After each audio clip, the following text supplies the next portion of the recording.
Good morning, Husker fans. This is Ethan Vice with another 4 Hours to Lincoln. Got nothing but recaps for you today for Saturday. It was an okay day, I guess you can say. Baseball really didn't help much, but overall, not a bad day. I do want to congratulate men's gymnastics for a good season. They finished fourth overall, I do believe, in the NCAA championships. So, hey, not a bad year for men's gymnastics. They made it all the way to the finals. You couldn't ask for much more. Stanford is just a really, really good gymnastics team this year. They win their fifth in a row, which means they are only the second team to win five in a row. The other team is Nebraska that has achieved such a honor. So we got that to cover. We got the bat sports to cover. We got women's tennis coming off a win. Women's golf continuing their quest in the Big Ten championships. And soccer winning an exhibition game. So I'm going to cover that this morning and get us geared up for Sunday. And then we got a busy week coming up next week.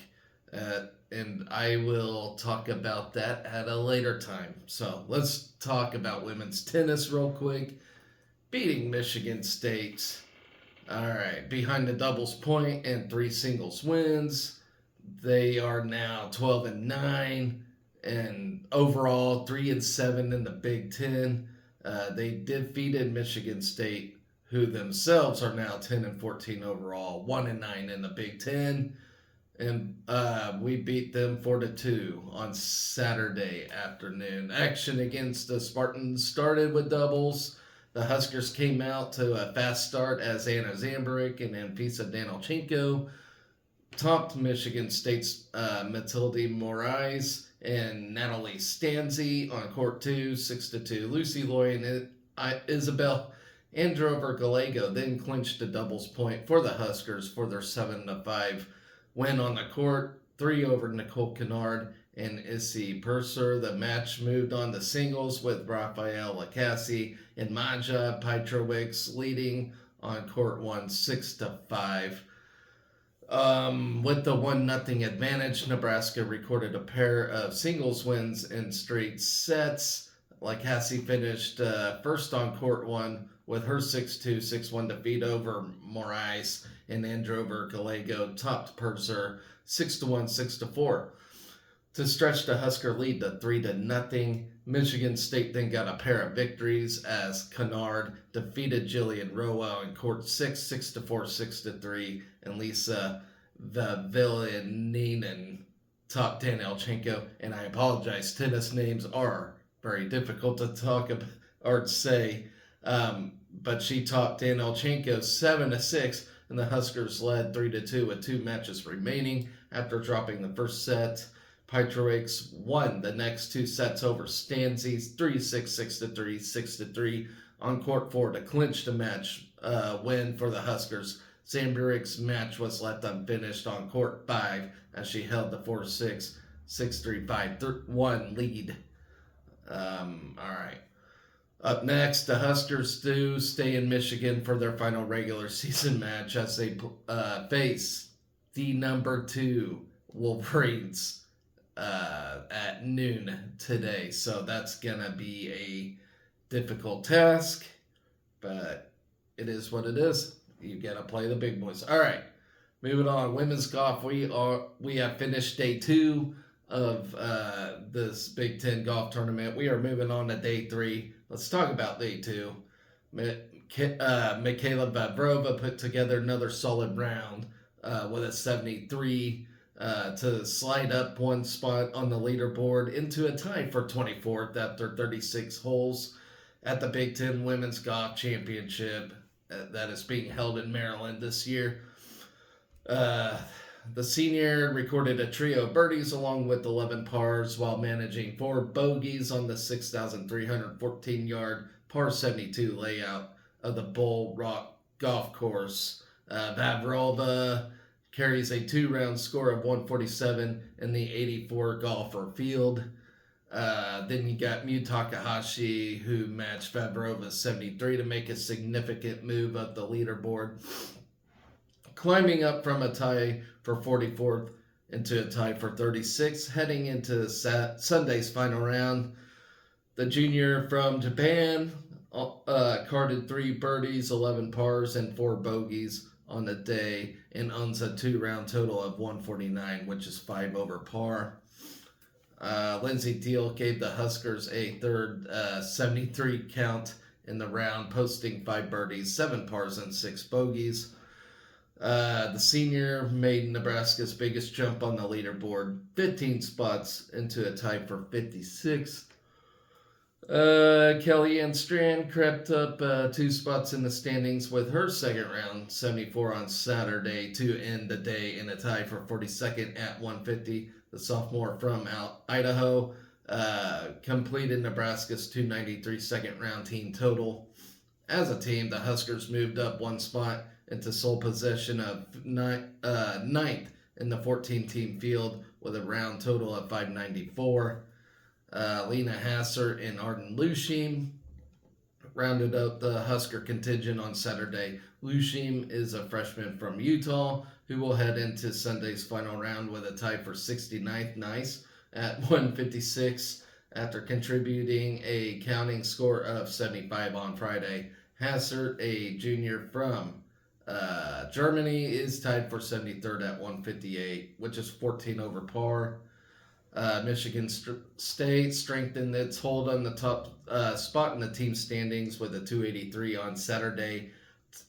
Moved to 14 under, 562 through 2 rounds. Indiana climbed into number 2 position with a second round after an opening round of 288. The Hoosiers sit 11 strokes back of the Spartans at 573. Michigan remained in third with the second round 286, 12 strokes back of its in-state rivals, while Northwestern slipped from second to fifth with a second round of 295. The Wildcats head to the final 20 strokes behind the Spartans and 1 stroke back of Purdue, which snuck up to 4th place at the end of the day with a second round 289 to close at 581. Michigan State has 4 golfers among the top 7 in the individual standings, led by Katie Liu. Her 68 on Saturday put her in a tie with Indiana's Caroline Craig, at 138 through 36 holes. Michigan's Mona Chun, who posted a day's best individual round with a 66, which is a 6 under par, stormed into a tie for third with a first round co-leader Paula Balansatigui at 139, 5 under par. The final round of the Big Ten Championship is scheduled to begin with tee times of number 1 and number 10 on today. Live scoring is available on Huskers.com from GolfStat. All right, moving on. We are going to talk about track and field real quick. Let's see. They finished up the Michael Johnson Invitational. They earned 4 titles on Saturday. Let's see. And 1 Olympic standard. So that's awesome. All right. Axelina Johansson headlined the Nebraska top 4 sweep in the shot put, hitting the Olympic standard and setting a facility record at Clyde Hart Track and Field Stadium. The 61.9 was the best in the field by over 2 meters. Caleb Meyer placed second with a 53 3 3/4. Amelia Flint finished third with a 53 even, and Kellen Kortenmeyer took fourth with a 51 5 3 3/4. All right, Dash Sermon.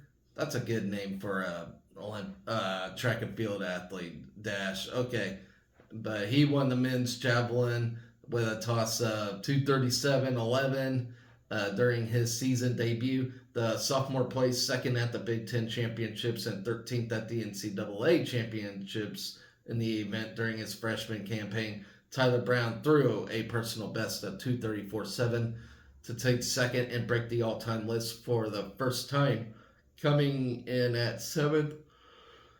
All three Huskers competing in the women's javelin finished in top five with Murda Kalistic throwing for 165.4 to take second. Anika Sarah placed third with a 164.2. And Emanuela Casati placed fifth with a 156.6. All right. Darius Luff ran a season best 13:41 in the 110-meter hurdles. Probably our best runner on the team, period. The senior from Lincoln has shaved off time each meet this season. Britton Sr. placed fourth with a 14.7 during his outdoor season debut. Tyus Wilson cleared a 7.1 in the men's high jump to win the event, while Reed Nelson tied for fifth with a 6.7. Ashriel Dixon pitched in an 8th place finish with a 6.7. Brooklyn Miller made it over the bar at 5.6 to tie for second in the women's high jump. Rihanna Phibbs claimed second in the women's triple jump with a distance of 42.2, while Latavia Brown took fourth with a 41.10. Ashley McElmurray added a 41.2 and a quarter to finish sixth in the men's triple jump. Terrell Wilson placed second with a leap of 52.2 and a half, and Michaela Moore took third with a distance of 50.10 and three quarter. Then you got Barbara DeBaum, who led Nebraska in the 100-meter hurdles with a 13th place finish. She clocked in a 14:25 during her first time running the race at the collegiate level.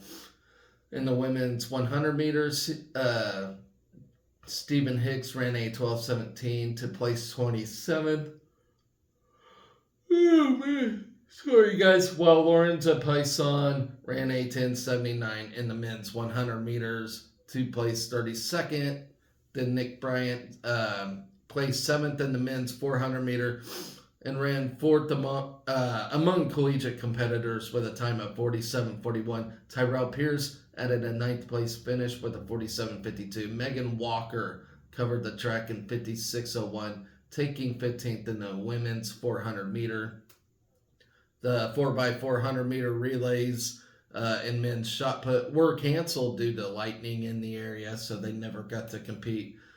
So next weekend, the Huskers will split between the Drake Relays, which is in Des Moines from April 25th to 27th, and the Prairie Wolf Invitational, which is in Lincoln on April 25th. So that is that for track and field. All right, let's talk about that soccer exhibition real quick. It means nothing. It's just exhibition, but it's still fun to talk about. All right, Haley Peterson scored off a corner kick in the second half as the Nebraska soccer team defeated Colorado 1-0 on Saturday at Hibner Stadium. With a win, the Huskers wrap up their spring season with a 3-1-2 record and in on a 2-match shutout streak. That is pretty awesome. Excuse me. All right. Despite a scoreless first 45 minutes, Nebraska held the advantage in shots, which was 10-2.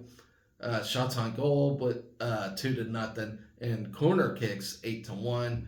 Then in the second half, the Huskers scored the lone goal of the game for either team as Peterson found the back of the net on a corner kick from Florence Belzile in the 79th minute, which is crazy. We pretty much looked dominant except for, the ball actually making it back of the net. Kind of wish we just had Eleanor Dale one more year. That would be fantastic. Okay.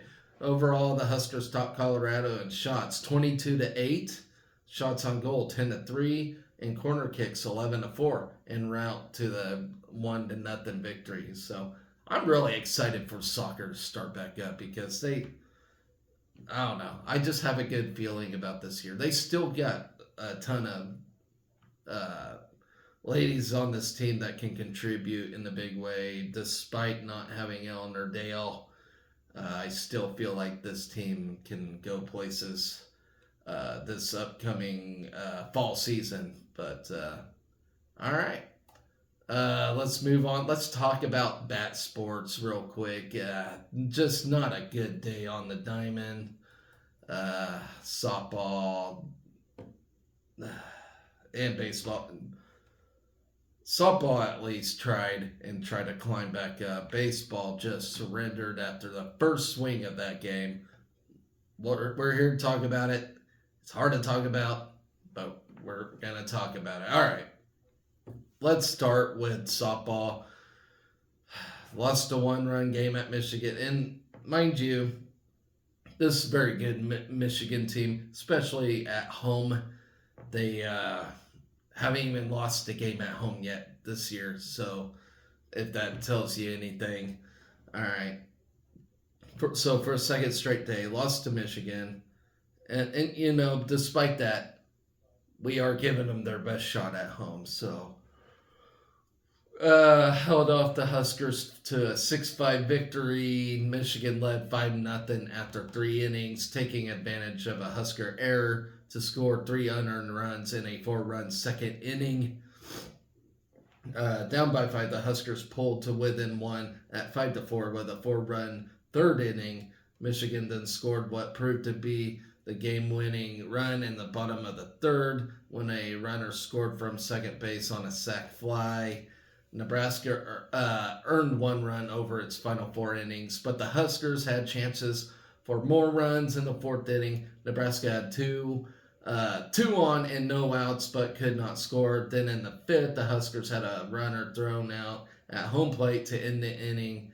Nebraska did score a run in the 6th to trim the lead to 1, but Nebraska was unable to do anything with the leadoff double in the top of the 7th as Michigan held on for the win.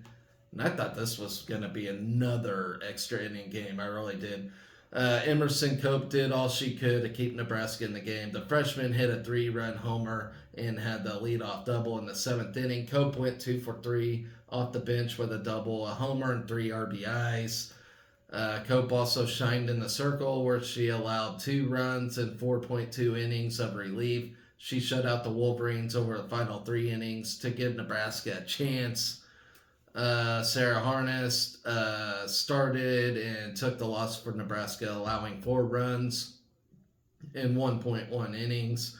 Hannah George earned the win for Michigan as she allowed only an unearned run in 4 relief innings. Nebraska fell to 25-18 overall with the loss and fell to 8-5 in conference play. Michigan improved to 32-14 and remained in second place in the Big Ten standings with a 13-3 record in conference play.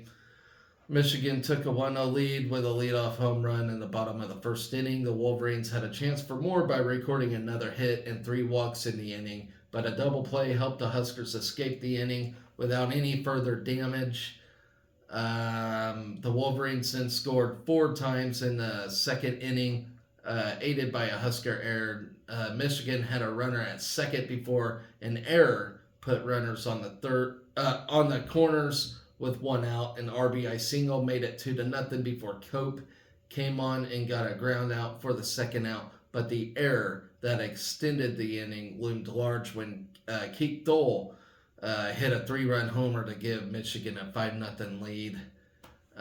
Nebraska came back with 4 runs of its own in the top of the 3rd. Brooke Andrews was hit by a pitch to start the inning, and Bella Bacon followed with a single. The runners moved up to 2nd and 3rd on a ground out, and then with 2 outs, Sydney Gray hit an RBI single to put the Huskers on the board. Cope followed with a 3-run homer that cut the lead 5-4. Michigan got a run back in an unusual way in the bottom of the 3rd. A leadoff walk and a sac bunt gave the Wolverines a runner at second base with 1 out. Caitlin Neal then made a nice catch, reaching up above the wall in right field for the 2nd out, but she was late throwing the ball back in the infield and the Michigan runner tagged up and scored all the way from second. In the top of the fourth, Avery Bradwell and Neal began the inning with a consecutive hit by pitches. The pair moved to second and third with one out before a line out marked the second out of the inning. Caitlin Kaneda then was ruled out at first base on a bang play, which would have scored a run had she been safe. Nebraska had another near run in the top of the fifth. Gray reached on a one-out error and was at second with two outs. Samantha Bland then beat out an infield single, and Gray tried to score from second on the play but was thrown out at home. The Huskers finally did get a run on another close play in the top of the sixth. An error gave Nebraska a base runner with one out. Brooke Andrews then walked, and two batters later, Kaneda walked to load the bases with two outs. Billy Andrews came to the plate and hit a chopper to shortstop. Brooke Andrews narrowly avoided colliding with the shortstop, and Billy Andrews just beat out the throw to first for an RBI single that cut the lead to 6-5. Okay, so in the bottom of the inning, Michigan loaded the bases with one out, but Cope escaped the jam with a ground ball back to the circle, which she turned into an inning-ending double play. Cope then led off the top of the seventh inning with a double. Nebraska and Michigan wrap up their three-game series today at noon. And just some side notes from this game. 3 of Nebraska's 4 Big Ten losses this season have been by a single run, including both games at Michigan. The Huskers fell 8-5 this season in one-run games. Nebraska tied a school record with 3 double plays in the game. Today marked the 9th time in program history the Huskers have had 3 double plays in a game. Emerson Cope went 2 for 3 with a double, a homer, and 3 RBIs. Cope set a career high with 2 extra base hits and tied her career high with 3 RBIs. Let's see. In the circle, Cope threw a career high of 4.2 innings. Her previous career long outing was 4.1 innings against KU, which was on April 2nd. All right, so let's move on to baseball. That measly game against Maryland. Gosh dang, I hope that was the worst we play all year. And I hope we freaking win this series. Okay. Couldn't overcome an early 5-run deficit. They fell 11-2 versus Maryland on Saturday afternoon. We are now 24-12, 7-4 in the Big Ten. Scored 2 runs on 7 hits. Maryland is now 25-15, 6-8 in the Big Ten. So it's a losing Big Ten team. Totaled 11 runs, 12 hits, and an error. Ben Columbus led and thank God for Ben Columbus. He actually got us on the board. He led the Huskers at the plate, going 2 for 3 with a home run, and he seems like the only guy doing anything at the moment. 2 RBIs. Dylan Carey turned in a pair of hits, while Garrett Ingram had a double. Caden Brumbaugh and Josh Karen recorded 1 hit apiece. The most frustrating part of this game, and what's been frustrating these past 2-3 weeks, is leaving runners stranded on base. We had a chance for a grand slam. We had a chance to make a huge leap in, I think it was the 6th inning. Nothing. Went flat. Did not do jack shit. Okay. Mason McConaughey fell to 4-3 this season after surrendering 5 runs on 5 hits in 1.2 innings. Caleb Clark pitched the next 3 innings and allowed 4 runs on 3 hits. Bobby Olson and Ty Horn tossed 1 inning each, followed by 1.1 shutout innings from Grant Clevenger. Tyler Fromm recorded the final 2 outs for the Nebraska pitching staff. Maryland led off the game with a first pitch solo homer to left off the bat of Eddie Hakopian. The Terps had the bases loaded with one out after a single, plunked the batter, and a full count walk. The lead expanded to 3 with Jacob Orr's 2 RBI singles to center. The Terps tacked on 2 more runs in the second to grow the lead 5-0. Consecutive singles and a sac bunt had runners on second and third with one out, while a wild pitch and a sac fly to center made it a 5-run game.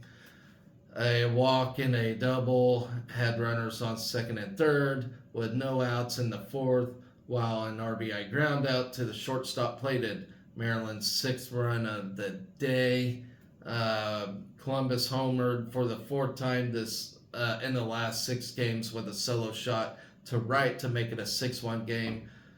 Through 4 innings, Maryland blew the game open in the top of the 6th behind a 2-run homer and a 3-run home run to enlarge the lead to 10.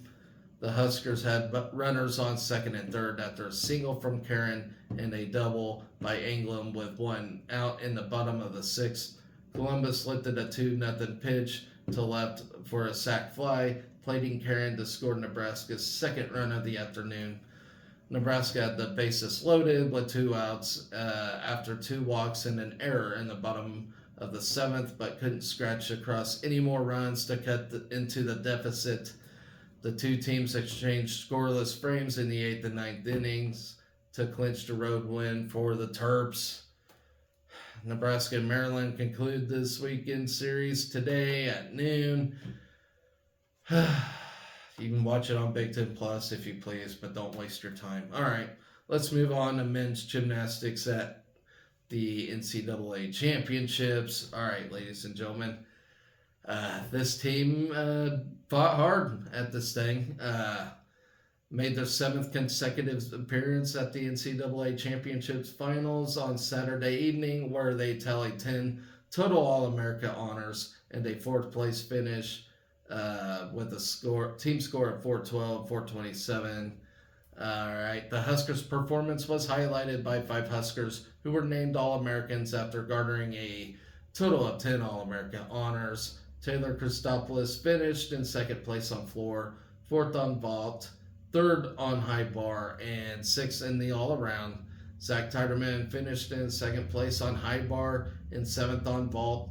Cooper Giles earned a 6th place finish. On pommel horse, Asher Cohen claimed 6th on ring. Sam Phillips collected 7th on high bar and 8th in the all-around competition. Woo. All right, Stanford took home the national title with a team score of 425, 324. That's almost untouchable, ladies and gentlemen. You can't really get a score that good, you know. That's just incredible. I mean, you got to give props to Stanford. I know they win like their millionth team title in history of collegiate sports, but you know, that's a very impressive score. Michigan took 2nd place, and Oklahoma claimed 3rd place. Illinois and Ohio State followed in 5th and 6th place, respectively. We were that close to Team Hardware. Very close. Okay, so let's talk about parallel bars. We began the competition where they tallied a team score of 65. James Friedman led off the rotation with a 1340. Cole Partridge followed with a 13 for the squad, while teammate Asher Cohen notched a 13, respectively. Competing in the all-around competition, Sam Phillips scored a 1280 following a fall, and that probably put us out of Team Hardware contingency. Okay, following the fall, Taylor Christopoulos, an all-around competitor, rounded off the event lineup with a score of 12 following a fall as well. So, yeah, just didn't start out strong is what it was. All right, moving on to high bar. They earned a team score of 68 for the 2nd rotation. Max Auden registered at 13-4 in 12th place for the Big Red, while teammate Partridge notched a 13-3 respectively. Zach Tiderman stuck a huge 13-9 for Nebraska, earning 2nd place overall. Phillips posted a solid 13-6, good for 7th position. Christopoulos kept the rotation in 3rd place with a strong score at 13-9. So then moving on to floor, Nebraska sustained their energy in 3rd rotation as they transitioned to floor, where they collected a team score of 69-3. Toby Liang made way for the Huskers after posting a 13-3. Luke James impressed with strength after earning a 14.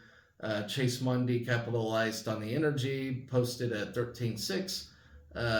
Phillips scored a strong 13-8. Christopoulos concluded the floor exercise with an electric 14.5 for Nebraska, finishing in 2nd place overall. Then moving on to Pommel Horse, they combined for a team score of 69. Nice. On Pommel Horse, Nathan York opened the rotation with a 13-6. Travis Wong registered a strong 13-9, while teammate Yanni Chronopoulos earned a 13-9, respectively, in his final collegiate appearance. Cooper Giles impressed after notching a score of 14-3 and claiming 6 overall. Christopoulos collected a 13-4, while Phillips closed the rotation with a 12, respectively. All right. Then on rings, we had a good ring. Scored a 67-5 as a team. Friedman opened the event with a score of 13-4. Wong earned a 12-6. Cohen put up a big score of 13-9 in 6th place. Chris Heiser stuck a strong 13-8 in 10th place. Phillips also stuck and earned a 13-7. Christopoulos finalized the rotation with a score of 13-1. Then our last rotation, which was vault, they fired into vault in their final event rotation of the season, where they collected a 72-9, their 2nd best team score on the event this season. Mondi steered the squad with an impressive 14-7 to lead off the event, earning a 9th place finish. James earned a 14-3, while York collected a 14, matching his career best score, respectively. Tiderman registered an electric 14-8 for the Huskers, taking 7th. Christopoulos impressed after putting up a huge personal record of 15 dead even. That's an impressive score. And taking 4th. In his final appearance as a Husker, Sam Phillips registered a strong season best of 14-3, concluding the competition for the evening. All right, so season in review, ladies and gentlemen.